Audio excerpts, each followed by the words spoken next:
Hello everyone, আমি সুদীপ্ত। তোমরা দেখছো এমার্স পয়েন্ট, ফিজিক্সের ওয়ান স্টপ ডেস্টিনেশন। আজকের ভিডিওটা খুব খুব খুব স্পেশাল হতে চলেছে। তার কারণ তোমরা আমাকে জানাও একটা প্রবলেমের কথা, সেটা হচ্ছে অনেকেরই ক্লাস 11-এ কম্বিনেশনে ম্যাথমেটিক্স থাকে না, তাই জন্য তোমরা গ্রাফের প্রবলেমে খুব আটকে যাও। আর অনেকের এরকম হয় যে যাদের ম্যাথসের কম্বিনেশন আসেও তাদেরও গ্রাফের পার্টটা শেখানো হয় ক্লাস 11-এর শেষে অথবা ক্লাস 12-এ, কিন্তু ততদিনে কি হয়, ফিজিক্সের 100টা ফর্মুলা শেখা হয়ে যায়, আর 100টা ফর্মুলার জন্য তোমাকে 100টা গ্রাফ মুখস্থ করতে হয়। আজকের ভিডিওটা দেখার পর থেকে তুমি এরপরে যতই ইকুয়েশন দেখো না কেন, যত ফর্মুলা দেখো না কেন, 100 জায়গায় যদি 1000 ইকুয়েশনে হয়ে যায়, তোমাদের এরপর থেকে কখনো কোনো গ্রাফ মুখস্থ রাখতে হবে না, রাইট? তাহলে আজকের ভিডিওটা খুব স্পেশাল। তাহলে চলো স্টার্ট করা যাক। দেখো, গ্রাফ গ্রাফ জিনিসটা কি? গ্রাফ মানে হচ্ছে graphical representation of relation between two variables. মানে দুটো চলরাশি যাদের মধ্যে যে সম্পর্কটা, সেই সম্পর্কটাকে যদি একটা ছবির মাধ্যমে রিপ্রেজেন্ট করা যায় তাহলে সেটাকেই আমরা গ্রাফ বলি। এবারে দেখো, এখানে বলেছি রিলেশন, কিন্তু কিছুক্ষণ আগে তোমাদেরকে কি বলছিলাম? তোমাদেরকে বলছিলাম ইকুয়েশন। যে কোনো ইকুয়েশন থেকে একটা সম্পর্ক তৈরি করা বা একটা রিলেশন তৈরি করা, সেটা কি করে করতে হয় তাহলে সেটা নিশ্চয়ই তোমাদের শেখানো হবে। তাহলে চলতে থাকি, চলো। দেখো, এইখানে আমরা কি বলছিলাম যে দুটো ভেরিয়েবলের মধ্যে রিলেশন, তার এক্সাম্পল তোমায় কিছু এক্সাম্পল দিয়ে দিই। ডিসপ্লেসমেন্টের সঙ্গে টাইমের রিলেশন, যে দেখো এখানে টাইমের সঙ্গে সঙ্গে ডিসপ্লেসমেন্ট চেঞ্জ হয়, ভেলোসিটির সঙ্গে টাইমের রিলেশন, টাইমের সঙ্গে সঙ্গে ভেলোসিটি চেঞ্জ হয়, অ্যাক্সেলারেশন টাইমের সঙ্গে সঙ্গে অ্যাক্সেলারেশন চেঞ্জ হয়। তাহলে দেখো, তুমি একটা ক্লিয়ার প্যাটার্ন নোটিস করতে পারছো যে এখানে ডিসপ্লেসমেন্ট, ভেলোসিটি বা অ্যাক্সেলারেশন এরা প্রত্যেকে কিন্তু টাইমের উপর নির্ভর করে। মানে টাইম যত এগোয় তার সাথে তাল মিলিয়ে ডিসপ্লেসমেন্ট বাড়ে বা কমে, বা ভেলোসিটি বা অ্যাক্সেলারেশন এগুলো প্রত্যেকে বাড়ে বা কমে, কিন্তু এদের প্রত্যেকের বাড়ার আর কমার এদের রেটটা কিন্তু আলাদা হয়, রাইট? তাহলে বুঝতে পারছো যে ভেরিয়েবল বা চলরাশি সেটা কিন্তু টোটাল দু রকমের হয় একটা গ্রাফের মধ্যে। একটা হচ্ছে ইন্ডিপেন্ডেন্ট ভেরিয়েবল, আর একটা হচ্ছে ডিপেন্ডেন্ট ভেরিয়েবল। ইন্ডিপেন্ডেন্ট ভেরিয়েবল মানে স্বাধীন চলরাশি, যে কার উপর খুব একটা ডিপেন্ড করে না।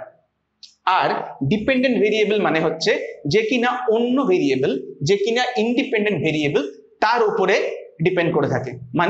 মানে দেখো, ডিসপ্লেসমেন্ট টাইম, এখানে কি বলেছি?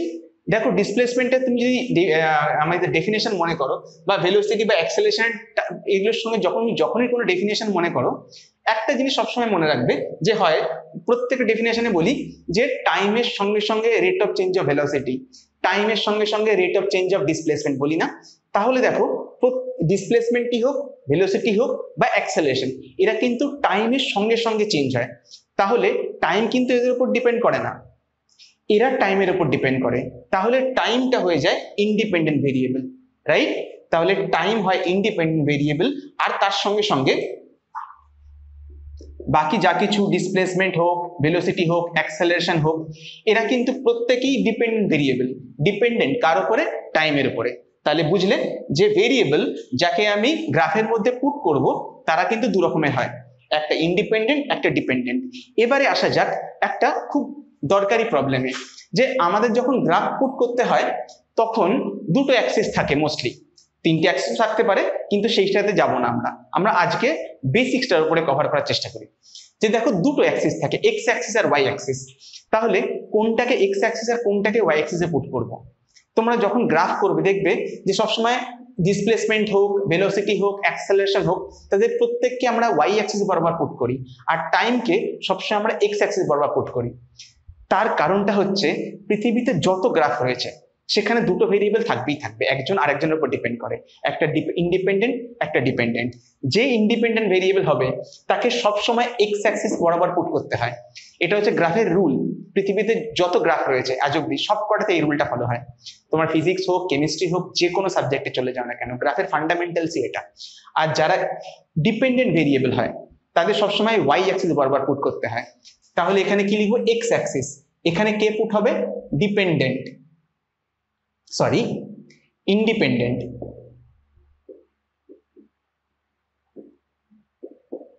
আর এখানে পুট করব ডিপেন্ডেন্ট ভেরিয়েবল। বুঝলে? তাহলে এবারে চলো কিছু প্রবলেম সলভ করে নিই আর দেখে নিই যে কি কি টাইপের রিলেশন ইকুয়েশন থেকে আমরা ফর্ম করতে পারি। তাহলে চলো চলে যাওয়া যাক কিছু এক্সাম্পলসে। চলে এলাম কিছু এক্সাম্পল নিয়ে। এক্সাম্পলগুলো দেখো, এস ইকুয়াল টু ভিটি মানে displacement equal to velocity into time, তার সঙ্গে এইচ ইকুয়াল টু এমসিটি। তোমরা মনে আছে পড়েছিলে ক্লাস 10-এ হিটের ফর্মুলা, কি করে হিট চেঞ্জ হয় টেম্পারেচারের সঙ্গে।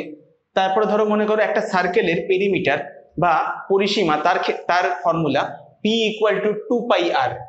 তারপরে দেখো মনে করো v equal to u plus a t. এইরকম অনেকগুলো ফর্মুলা আমরা দেখছি, কিন্তু গ্রাফ বানানোর জন্য আমাদের ফর্মুলার দরকার হয় না। আমাকে যেটা করতে হয়, আমাকে গ্রাফের জন্য ফর্মুলা থেকে ওই জিনিসটাকে এক্সট্রাক্ট করে রিলেশনে কনভার্ট করতে হয়, মানে আমরা ইকুয়েশন থেকে রিলেশনে কনভার্ট করছি। তাহলে চলো দেখিনি সেটা কি করে করছি। যেহেতু কনস্ট্যান্ট ভেলোসিটি, তাহলে এখানে ডিসপ্লেসমেন্টটা হচ্ছে ডিপেন্ডেন্ট ভেরিয়েবল আর টিটা হচ্ছে ডিপেন্ডেন্ট ভেরিয়েবল। তাহলে এস আর টি এর মধ্যে আমাকে রিলেশন বার করতে হবে। যেহেতু এস ইকুয়াল টু ভিটি আর ভিটা যেখানে কনস্ট্যান্ট, তাহলে আমি বলতেই পারি S is directly proportional to T. তাহলে এখানে রিলেশনটা কি? ডিরেক্টলি প্রপোর্শনাল, সমানুপাতিক। পরেরটাতে চলে যাই, এইচ ইকুয়াল টু এমসিটি। অনেক বইতে এমসিটি, অনেক বইতে এমএসটিও থাকতে পারে। সেখানে দেখো মাস আর স্পেসিফিক হিট, আপেক্ষিক তাপ, এগুলো তো কি কনস্ট্যান্ট। তাহলে হিট তার সঙ্গে টেম্পারেচার, এদের মধ্যে সম্পর্কটা কি? এদের মধ্যে সম্পর্ক হচ্ছে ডিরেক্টলি প্রপোর্শনাল, সমানুপাতিক। মানে টেম্পারেচার বাড়লে হিটও বাড়বে। এখানে কে ইন্ডিপেন্ডেন্ট কে ডিপেন্ডেন্ট কমেন্ট সেকশনে জানাতে ভুলবে না। তারপরে দেখো মনে করো পি ইকুয়াল টু 2πr। এখানে 2π, এটা তো কনস্ট্যান্ট। তাহলে দেখো আর এর সঙ্গে পি এর কি সম্পর্ক? আর যত বাড়বে পিও সেভাবেই বাড়বে। কিরকম সম্পর্ক? Directly proportional. বেশ, তাহলে বুঝতে পারছো যে আমরা এরকম অনেক রিলেশন দেখতে পাচ্ছি যারা ডিরেক্টলি প্রপোর্শনাল। আর যত রকম ডিরেক্টলি প্রপোর্শনাল সম্পর্ক রয়েছে তাদের গ্রাফ মোটামুটি একই রকম হয়। তাদের মধ্যে বিগেস্ট কমন পয়েন্ট হচ্ছে সেই সমস্তগুলো গ্রাফ এইরকম। তুমি যদি 100টা ইকুয়েশন নিয়ে নাও, প্রত্যেকটা জায়গাতে যদি দেখতে পাও তারা একে অপরের সঙ্গে ইন্ডিপেন্ডেন্ট ভেরিয়েবল আর ডিপেন্ডেন্ট ভেরিয়েবল, তারা একে অপরের সঙ্গে ডিরেক্টলি প্রপোর্শনাল বা সমানুপাতিক, তখন গ্রাফটা হয়ে যায় স্ট্রেট লাইন, রাইট? তাহলে এস ইকুয়াল টু ভিটি গ্রাফটাকে আমরা কিভাবে আঁকবো? এইভাবে আঁকবো। আর এখানে এস ইকুয়াল টু ভিটিতে তোমরা জানো যে টাইমটা সবসময় ইন্ডিপেন্ডেন্ট ভেরিয়েবল, আর ইন্ডিপেন্ডেন্ট ভেরিয়েবল মানে সবসময় তারা যাবে এক্স অ্যাক্সিসে। আর যে ডিপেন্ডেন্ট ভেরিয়েবল এস, তারা যাবে এখানে ওয়াই অ্যাক্সিসে। ক্লিয়ার? তাহলে এদের গ্রাফটা কিরকম হবে? স্ট্রেট লাইন হবে। সিমিলারলি এখানে যতগুলো ইকুয়েশন আমি পেয়েছি প্রত্যেকের জন্য একটার সঙ্গে অন্যটা যেহেতু ডিরেক্টলি প্রপোর্শনাল, তাদের মধ্যে গ্রাফটা সব সময় এরকম স্ট্রেট লাইন হবে, রাইট? কিন্তু স্ট্রেট লাইনেরও অনেক ভাগ আছে। সেটা কি? সেটা দেখে নি চলো। এখানে দেখো এই গ্রাফটা আমি আঁকলাম।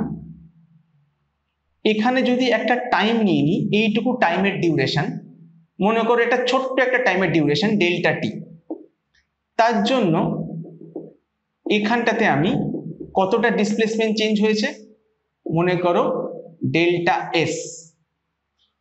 তাহলে এই জায়গাটাতে ভেলোসিটি কি হবে? ডেল্টা এস বাই ডেল্টা টি। বুঝলে? তাহলে ভেলোসিটি কার উপর ডিপেন্ড করছে? যে ডিসপ্লেসমেন্ট কতটা চেঞ্জ হচ্ছে টাইমের সঙ্গে সঙ্গে। এবার এর জায়গায় যদি আমি আর একটা গ্রাফ আঁকি,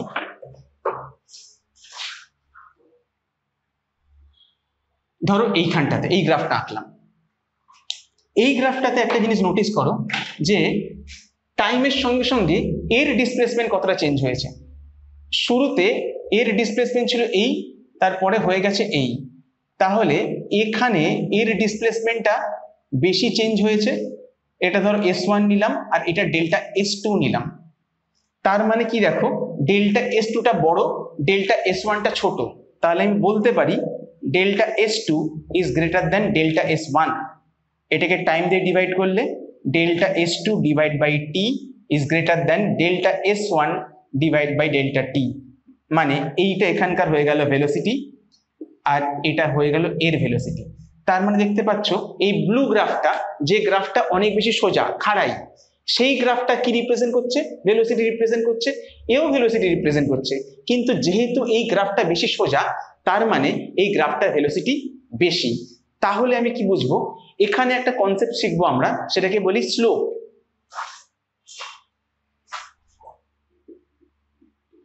এই স্লোপ মানে কি? ds বাই dt,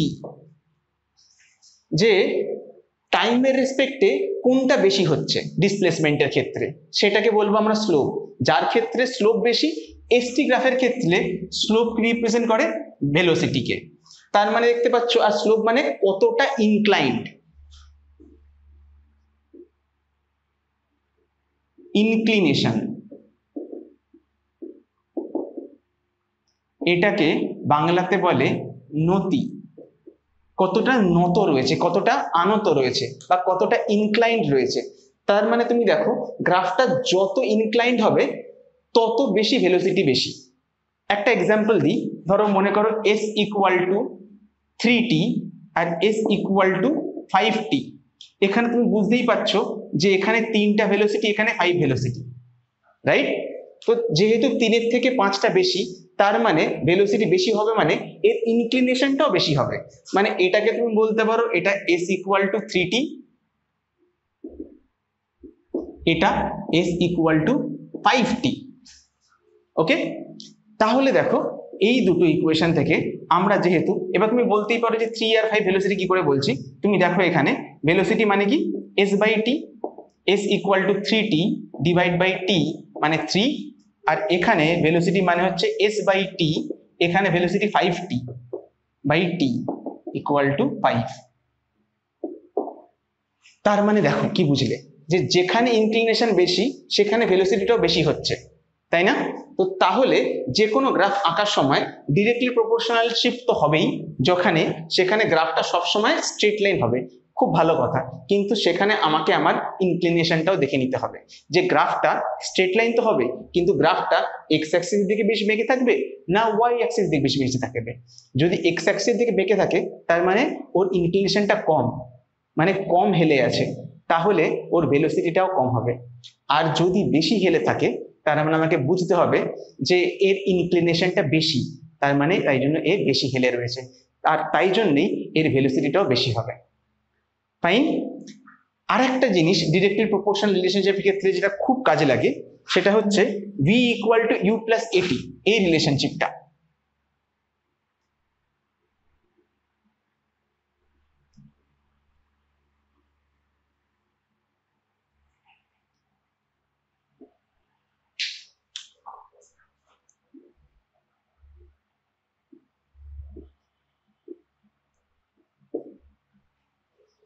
দেখো এখানে যখন টাইম শুরু হয়েছে তখন একটা ইনিশিয়াল ভেলোসিটি ছিল, তাই না?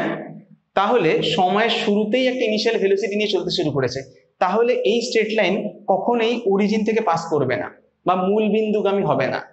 সেই রকম গ্রাফটা সবসময় এরকম হবে। কেন? কারণ টাইম যখন 0 ছিল তখন একটা ইনিশিয়াল ভেলোসিটি ছিল। ওকে, বেশ। আমরা দেখলাম যে যদি দুটো রাশির মধ্যে সম্পর্কটা ডিরেক্টলি প্রপোর্শনাল বা সমানুপাতিক হয়, তাহলে গ্রাফটা সবসময় স্ট্রেট লাইন হয়। কিন্তু স্ট্রেট লাইনের অনেক রকম টাইপ আছে, সেই সমস্ত টাইপগুলো একটা ভিডিওর মধ্যে ডিসকাস করতে চাইছিলাম না। তোমাদের যদি ইন্টারেস্ট থাকে তাহলে তোমরা আমাকে কমেন্ট সেকশনে জানাতে পারো যে কত রকমের স্ট্রেট লাইন হতে পারে ডিপেন্ডিং অন দ্য রিলেশন। ঠিক আছে, তাহলে চলো এবার দেখে নিই পরের এক্সাম্পলগুলো। পরের এক্সাম্পলগুলো দেখো কি কি বলছি। বয়েলস ল। বয়েলস লতে প্রেসার আর ভলিউম মানে চাপ এবং আয়তন, তার মধ্যে সম্পর্ক থাকে। কি সম্পর্ক? দেখবে বলে pressure is inversely proportional to volume, তাই না? বা ব্যস্তানুপাতিক। কারেন্ট বা প্রবাহ মাত্রার সঙ্গে রেজিস্ট্যান্স বা রোধের সম্পর্ক। তুমি জানো যে এটা 1 নম্বর দি, সেকেন্ডেরটাতে কারেন্ট মানে হচ্ছে ভোল্টেজ বাই রেজিস্ট্যান্স, তাহলে কারেন্ট মানে হচ্ছে রেজিস্ট্যান্সের সঙ্গে ইনভার্সলি প্রপোর্শনাল সম্পর্ক। থার্ড বলছে যে ওয়ার্ক ডান ভার্সেস পিপল। একটা কাজ ধরো মনে করো করা হয়েছে, সেখানে যদি ধরো 12 জন লোক ওটা 10 দিনে করতে পারে, তুমি 12 জনের জায়গায় যদি 20 জন লোক নাও, তাহলে কি হবে? দিনের সংখ্যাটা কমে যাবে, আবার তুমি যদি লোক কমাও তাহলে ওটা শেষ করতে কতদিন লাগবে সেটা বেড়ে যাবে। তাহলে টোটাল নাম্বার অফ পিপল আর টোটাল অ্যামাউন্ট অফ ওয়ার্ক সেটা সবসময় ইনভার্সলি প্রপোর্শনালশিপ হয়, তাই না? তাহলে work done is inversely proportional to কি হয়ে যাবে, পিপল হয়ে যাবে। বুঝলে? তাহলে এখানে এই সমস্ত গ্রাফগুলোতে আমরা কি দেখলাম, এদের মধ্যে সম্পর্কটা হচ্ছে ইনভার্সলি প্রপোর্শনাল বা ব্যস্তানুপাতিক। আর ব্যস্তানুপাতিক যখনই এরকম সম্পর্ক দেবে, এরপর থেকে যখন তোমরা ধীরে ধীরে এগোবে এরকম অনেক রিলেশন পাবে যেখানে দেখবে যে একটা কোয়ান্টিটি আর একটা কোয়ান্টিটির সঙ্গে ব্যস্তানুপাতিক বা ইনভার্সলি প্রপোর্শনাল। তাহলে তখন সেই জায়গাতে দাঁড়িয়ে আমি কিরকম গ্রাফটা ড্র করব, দেখো। আশা করি তোমরা পিভি গ্রাফ ভুলে যাওনি। সেখানে ক্ষেত্রে দেখবে যে গ্রাফটা এরকম আসতো, বা তুমি যদি কারেন্ট আর রেজিস্ট্যান্সের কথা মাপতে যাও, যদি এটা কারেন্ট হয় আর এটা রেজিস্ট্যান্স হয় এবং ভোল্টেজ যদি ফিক্স থাকে, তাহলে কারেন্টের সঙ্গে রিলেশন আর রেজিস্ট্যান্স এইরকম আসে সম্পর্কটা। এই যে বাঁকা এই টাইপের রিলেশনটা, এই রিলেশনশিপটাকে বলে হচ্ছে ইনভার্সলি প্রপোর্শনাল, এবং তার জন্য যে গ্রাফটা পাই সেই গ্রাফটাকে বলে হচ্ছে রেক্ট্যাঙ্গুলার হাইপারবোলা বা সমপরাবৃত্ত। ওকে, পৃথিবীতে যত কোয়ান্টিটি যাদের মধ্যে ইনভার্সলি প্রপোর্শনাল বা ব্যস্তানুপাতিক সম্পর্ক, তাদের প্রত্যেকের ক্ষেত্রে গ্রাফটা এটাই থাকে। বুঝলে? কিছু এক্সাম্পল দিয়ে বোঝা গেল। এবারে নেক্সট টাইপের গ্রাফগুলোর সঙ্গে চলো তাড়াতাড়ি পরিচিত হয়ে নিই। চলে এলাম পরের এক্সাম্পলগুলো নিয়ে। এখানে দেখো আমি কিছু এক্সাম্পল দিয়েছি যেখানে area equal to pi R square. এটা কার জন্য? সার্কেলের জন্য। সার্কেলের এরিয়ার ফর্মুলা হচ্ছে A equal to pi R square. তেমনি যদি আমি ইনিশিয়াল ভেলোসিটি 0 হয়, মানে স্থির অবস্থা থেকে যদি আমি যাত্রা শুরু করি, তাহলে ডিসপ্লেসমেন্টের ফর্মুলা হয় S equal to half at square. ইউটিটা সরে গেছে, কেন? ইনিশিয়াল ভেলোসিটি বা প্রাথমিক গতিবেগ 0। তেমনি V square equal two 2as, মানে ভেলোসিটির সঙ্গে ডিসপ্লেসমেন্টের সম্পর্ক যখন অ্যাক্সেলারেশনটা কনস্ট্যান্ট। এখানে বলতো যে আমাকে ইন্ডিপেন্ডেন্ট ভেরিয়েবল আর ডিপেন্ডেন্ট ভেরিয়েবল কারা হবে এবং তাদের মধ্যে কি সম্পর্ক, যদি বলতে পারো খুব ভালো, তা নয়তো চলো আমি দেখিয়ে দিই। এখানে দেখো আর রেডিয়াস, এটা হচ্ছে ইন্ডিপেন্ডেন্ট ভেরিয়েবল, সেটা যত বড় হবে এরিয়া বড় হতে থাকবে। S equal to u t plus half a t square. এখানে অলরেডি তোমরা জানো যে টাইম এইসব জায়গায় সবসময় ইন্ডিপেন্ডেন্ট ভেরিয়েবল হয়। আর এখানে v square equal to u square plus 2as। এখানে দেখো এইটাকে স্টপিং ডিস্টেন্সের ফর্মুলা, যারা তোমরা স্টপিং ভেলোসিটির ব্যাপারটা দেখেছিলে তারা জানো, এটা হচ্ছে স্টপিং ডিস্টেন্সের ফর্মুলা।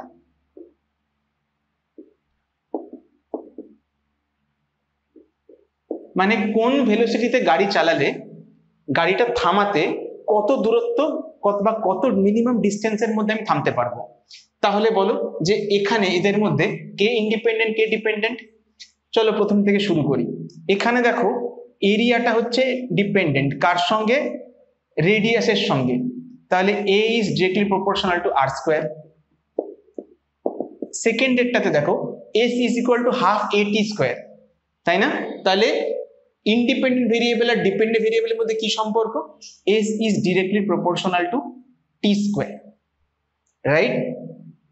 3 নম্বর ক্ষেত্রে দেখো আমি এটাকে বলতে পারি V square equal two 2as। এখান থেকে এটাকে লিখতে পারি 2as equal to V square, বা s equal to V square by 2a। এই রিলেশনশিপটা থেকে আমি ডিসপ্লেসমেন্ট আর ভেলোসিটির মধ্যে রিলেশনটা পাই stopping distance is directly proportional to V square. তাহলে দেখো আমরা একটা নতুন টাইপের রিলেশনশিপ পাচ্ছি যেখানে একটা ভেরিয়েবল অন্য ভেরিয়েবলের সঙ্গে ডিরেক্টলি প্রপোর্শনাল, কিন্তু একটু টুইস্ট আছে। এখানে দেখো প্রত্যেকটা জায়গাতে একটা ভেরিয়েবল অন্য ভেরিয়েবলের স্কোয়ারের সাথে ডিরেক্টলি প্রপোর্শনাল, মানে সম্পর্কটা কিন্তু নর্মাল সম্পর্ক নয় বা নর্মাল ডিরেক্টলি প্রপোর্শনাল নয়। আর এর স্কোয়ারের সাথে ডিরেক্টলি প্রপোর্শনাল, এখানে টি এর স্কোয়ারের সাথে ডিরেক্টলি প্রপোর্শনাল, বা এখানে ভি এর স্কোয়ারের সাথে ডিরেক্টলি প্রপোর্শনাল। তার মানে যখন আমরা ডিরেক্টলি প্রপোর্শনালের জায়গাতে যদি দুটোর মধ্যে কোনো একটা দিকে যদি দেখতে পাই কারো স্কোয়ারের সাথে ডিরেক্টলি প্রপোর্শনাল, তাহলে তখন গ্রাফটা কিরকম হবে চলো দেখে নিই। ধরো এস ইকুয়াল টু টি স্কোয়ার, এইটাই যদি আমি করি, তখন আমাদের যে গ্রাফটা হয়, আমি এক্স অ্যাক্সিস বরাবর টি পুট করব, ওয়াই অ্যাক্সিস বরাবর ডিসপ্লেসমেন্ট পুট করব, এবং গ্রাফটা হবে এরকম। ওকে, এই গ্রাফটা, এই গ্রাফের টাইপটা তোমরা যারা কিছুদিন পরে ম্যাথসে শিখবে, একে বলে প্যারাবোলা। একে বলে প্যারাবোলা। আগেরটা যেটা দেখেছি সেটাকে রেক্ট্যাঙ্গুলার হাইপারবোলা বলে। হাইপারবোলা আর প্যারাবোলা কিন্তু এক নয়, গুলিয়ে ফেলো না। হাইপারবোলা কিরকম, একদিকটা এইরকম, আর এইখানটায় দেখো সম্পর্কটা কি, যে একটা স্পেসিফিক অ্যাক্সিসের সঙ্গে ডিসপ্লেসমেন্টের সঙ্গে টাইমটা এইভাবে বাড়ছে, কিন্তু যেহেতু এটা ডিসপ্লেসমেন্ট, এটা তাহলে নেগেটিভ ডিসপ্লেসমেন্ট, এটা টাইম, এটা মাইনাস টাইম হবে এই অ্যাক্সিসটা, কিন্তু আমরা জানি যে টাইম কখনো মাইনাস হতে পারে না, তো তাহলে এই সাইডের এই গ্রাফটা কখনো হবেই না, শুধুমাত্র আমরা পজিটিভ টি এর জন্যই এক্সপ্রেশনটা পাবো। তাহলে এসটি গ্রাফ ক্ষেত্রে, বা যদি আমি এ আর আর স্কোয়ারের মধ্যে রিলেশনশিপ পেতে চাই, বা যদি এস তার সঙ্গে বি স্কোয়ার রিলেশনশিপ পেতে চাই, তাহলে আমার সব সময় গ্রাফটা মোর অর লেস এইরকম দেখতে হবে। এর থেকে একটু আলাদা হয় কখনো কখনো বিভিন্ন রকম কেসের উপরে, তখন সেইগুলো আমরা আলাদা আলাদা কেস বাই কেস দেখবো। আপাতত ইন জেনারেল যখন এইরকম রিলেশনশিপ দেখবো, আমরা একদম চোখ বন্ধ করে বলতে পারবো যে এই গ্রাফটা হবে প্যারাবোলা, রাইট? যদি কখনো এমসিকিউতে আসে, বা যদি অনেকগুলো তোমাকে গ্রাফ দিয়ে দেয়, সেখানে একটা ইলিপস, একটা প্যারাবোলা, একটা হাইপারবোলা, একটা স্ট্রেট লাইন দিয়ে দেয়, তুমি যখনই দেখবে যে এদের মধ্যে রিলেশনশিপটা ডিরেক্টলি প্রপোর্শনাল, তার সঙ্গে একজনের স্কোয়ার, সবসময় জানবে যেটা প্যারাবোলাই হবে। আশা করি বুঝতে পেরেছো। তাহলে চলে যাই নেক্সট সেট অফ এক্সাম্পল গুলোতে। দেখো চলে এলাম পরের এক্সাম্পল গুলোকে নিয়ে। এখানে আমরা কুলম্বস ল, গ্র্যাভিটেশন ল, এগুলো নিয়ে কথা বলবো। কুলম্বস ল এর সূত্রটা হচ্ছে, তোমরা হয়তো পড়ে থাকবে, F equal to k Q1 Q2 by r square. এখানে কুলম্ব ফোর্স বা কুলম্ব বল, তার সঙ্গে ডিস্টেন্সের কি সম্পর্ক? F is inversely proportional to r square.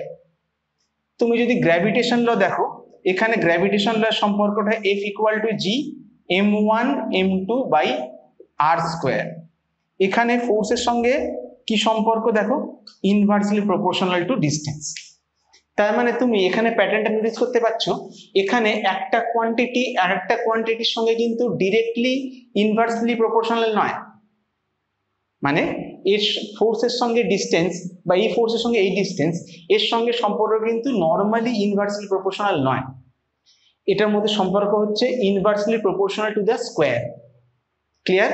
তাহলে এই টাইপের গ্রাফের জন্য কিরকম গ্রাফটা আসবে, তাহলে চলো দেখে নিই। যখনই একটা কোয়ান্টিটি আরেকটা কোয়ান্টিটির সঙ্গে ইনভার্সলি প্রপোর্শনাল স্কোয়ার থাকে, তখন গ্রাফটা হয় একটু এই দিক থেকে শুরু হয়ে এরকম করে। ক্লিয়ার? ধরো এখানটা যদি আমি ফোর্স বা বলটা পুট করি, আর এখানে যদি আমি ডিস্টেন্সটাকে পুট করি, তাহলে গ্রাফ সবসময় আমাদের এই রকমই আসে। তুমি বলতে পারো এটাও তো রেক্ট্যাঙ্গুলার হাইপারবোলা, কিন্তু না, রেক্ট্যাঙ্গুলার হাইপারবোলা সবসময় সিমেট্রিক্যাল হয়, দুদিকে একই রকম। তুমি দেখো যে কোনো অ্যাক্সিস বরাবর ওটা কিন্তু প্রতিসম, সিমেট্রিক্যাল, কিন্তু এইখানে যখন ইনভার্সলি প্রপোর্শনালের সঙ্গে যখন স্কোয়ার থাকে, তখন একদম ভাবে এরা থাকে না, একদম একদম টাচ করে যাবে কিন্তু টাচ করবে না, এইরকম একটা ব্যাপার থাকে। তাহলে বুঝলে যে ফোর্সের সঙ্গে ডিস্টেন্সের কি সম্পর্ক হলো, তেমনি এই সম্পর্কটা তাহলে তোমাদের ক্লিয়ার হলো। এর মধ্যে আরো অনেক কিছু জিনিসপত্র বলার থাকে বা জানানোর থাকে, তো তোমাদের যদি সেই জিনিসগুলো সম্বন্ধে আরো স্পেসিফিক যদি জানতে হয়, তাহলে তোমরা কমেন্ট সেকশনে আমাকে জানাও, আজকের ভিডিওটা এখানেই শেষ করছি। তোমাদের যদি ভিডিওটা ভালো লেগে থাকে চ্যানেলটা প্লিজ সাবস্ক্রাইব করো। অনেকে দেখতে পেয়ে তোমার ভিডিওগুলো দেখো কিন্তু চ্যানেলটাকে সাবস্ক্রাইব করো না, তাদেরকে অনুরোধ করছি প্লিজ চ্যানেলটা সাবস্ক্রাইব করো। ভিডিওগুলি তোমাদের ভালো লেগে থাকে তাহলে তোমার ভিডিওটাকে লাইক করো, বন্ধুদের সঙ্গে শেয়ার করো। আর যদি আমার কাছে অফলাইন কনসালটেশনের দরকার হয় তাহলে আমার ডেসক্রিপশন সেকশনের মধ্যে সবকিছু দেওয়া রয়েছে, আমার নাম্বার, আমার হোয়াটসঅ্যাপ অ্যাকাউন্ট, আমার ফেসবুক গ্রুপ, আমার ইনস্টাগ্রাম প্রোফাইল সবকিছু দেওয়া রয়েছে, যেখানে সবকিছুর সঙ্গে তোমরা আমার সঙ্গে কমিউনিকেট করতে পারো। আর শুধু যদি পড়তে নাও হয়, যদি তোমাদের যে কোনো কোয়েরি থাকে, কমেন্ট সেকশন তোমাদের জন্য খোলাই রইলো। তাহলে দেখা হচ্ছে পরের ভিডিওতে, ততক্ষণ বাই বাই।